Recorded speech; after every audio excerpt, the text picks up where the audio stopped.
आहिर कभी झुकता नहीं, और सही भी बात है कि आहिर को एक ही आदमी झुका सकता है। आप जब आहिर को पटक के मारोगे ना तभी वो झुकेगा, नहीं तो वो जब तक जान रहेगी तब तक वो अपने बल का प्रयोग करता है। अब हो गई हाथापाई। अब 22 लोगों में मुश्किल से 8-10 छोकरे जवान थे और बाकी सब बूढ़े बच्चे यही लोग थे। लेकिन सामने तो भाई 50-100 लोग थे। अभी मरता क्या नहीं करता, जान बचा के भागे, मूर्तियाँ उर्तियाँ टूट गईं, पुलिस आई, कंप्लेन हुआ, केस हुआ, सब कुछ हुआ। पुलिस ने समझाया बुझाया, मूर्तियों को समेटे, दूसरे रास्ते से गए, विसर्जन करके आए। तो ये तो हो गया पहला दृश्य। दूसरा दृश्य ऐसा होता है, कुछ दिन के बाद उनका भी समय आता है और जुलूस का टाइम था, उनको भी जाना था वही रास्ते से।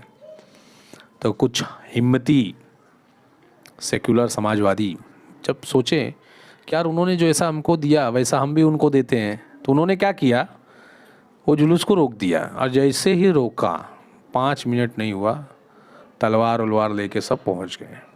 कौन? शरीफ समुदाय वाले।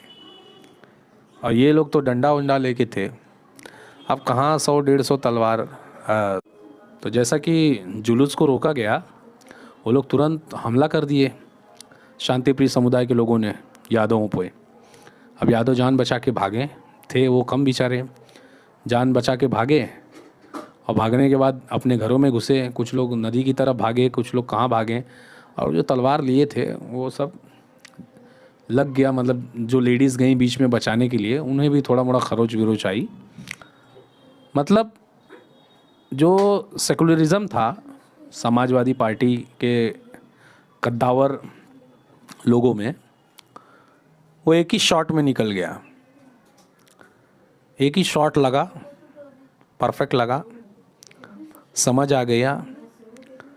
तो जब ये घटना घटी तो कोई माई का लाल समाजवादी का नेता परेता कोई आया नहीं बीच बचाव करने। ये घटने को होके आधा घंटा हो गया था, कोई हॉस्पिटल में था, कोई भाग गया था, कोई छुप गया था। ऐसी सब घटनाएं हो रही थी दोनों पक्ष विपक्ष की तरफ से। लेकिन वहाँ पे कोई भी बंदा समाजवादी का न बचाने आया, न उसके बाद कोई नेता आया समझाने के लिए कि आप दोनों हमारे वोटर हो, काहे के लिए लड़ रहे हो। क्यों? क्योंकि अगर समाजवादी का नेता आता था तो फिर कहीं न कहीं ये होता था कि उनके वोट बैंक नाराज़ हो जाते थे। और ये तो सिर्फ 22 थे। अब 22 के लिए